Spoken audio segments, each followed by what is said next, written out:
Next, we're going to see if you can start to catch on to front neck spins. So we worked on back neck spins and more of the baton in the angle of the back so that the center of the baton comes across the back. Now in the front, we have it trapped on the right, and we're going to start working on the baton coming across to the front here in the front angle. Now, my method of teaching it has been successful, may be different for other people, but it's worked for me. So when you trap it on the right side, you want to come across, and I do a 3-step process with athletes. So when you come from here, you want to be able to take it across the front, and I have the athlete stop it right here. Open it up with the left arm and the right arm, and we balance it there.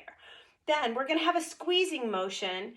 Now this has changed when they are able to do it successfully, but to start to understand the squeezing motion, we come up and it's basically almost taking the right arm on top of the left, but it's more the motion of squeezing from here, looking straight up, dropping the head back to allow for the space for the baton to pass over the face. So we step on the right, we're going to begin turning.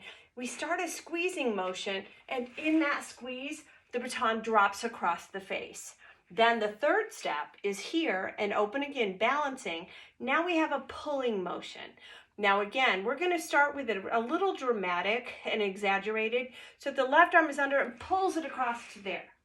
Now the finished product does not have the arms involved in it that way, but it does have the motion of the shoulders. So in order to make them understand how those shoulders are supposed to work, I do it with arms first, and then we pull the arms out of that so it allows for the freedom of the roll. So again, remember my theory that feet are the secret weapon of rolls. So we have to do the chain circle step as we do this. So we start with the left and we begin to turn, and we step with the left and we continue turning. So from the front neck spin and a trap on the right side, arms are open. We're going to lay that head back and we're going to pull it across. Then once it comes to this position from here, the arms are open. We're going to have that squeezing motion. We let the baton come over the face to the front. Third motion from here and pull. So it's an across squeeze pull.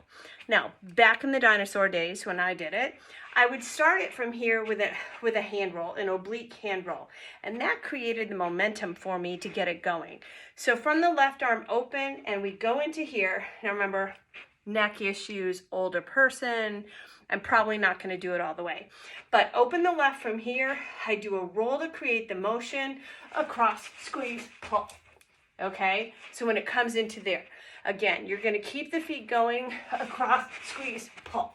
And it's going to come from there and finish. Now you can keep it building from there in that same motion as long as we're going step, turn, and it motions into there, being able to roll freely across the front of the body. Remember, those arms cut in here are going to be in the way and messy. We don't want it that way. Ideally, we're laid back and open, and the baton is rolling as freely as it does in back neck spins with the footwork. It's going to do the same thing coming across in front neck spins.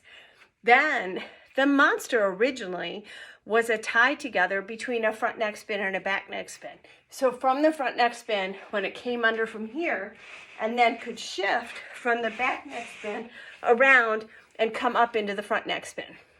So I hope that's helpful. That's very basic and very rudimentary, but some people just have never done them or have no idea what to do with them. So a cross squeeze pull, using your feet, dropping the head back further than I'm going to do it right now, and being able to let it roll freely across the front of the chest. I hope that's helpful. Good luck. Keep rolling.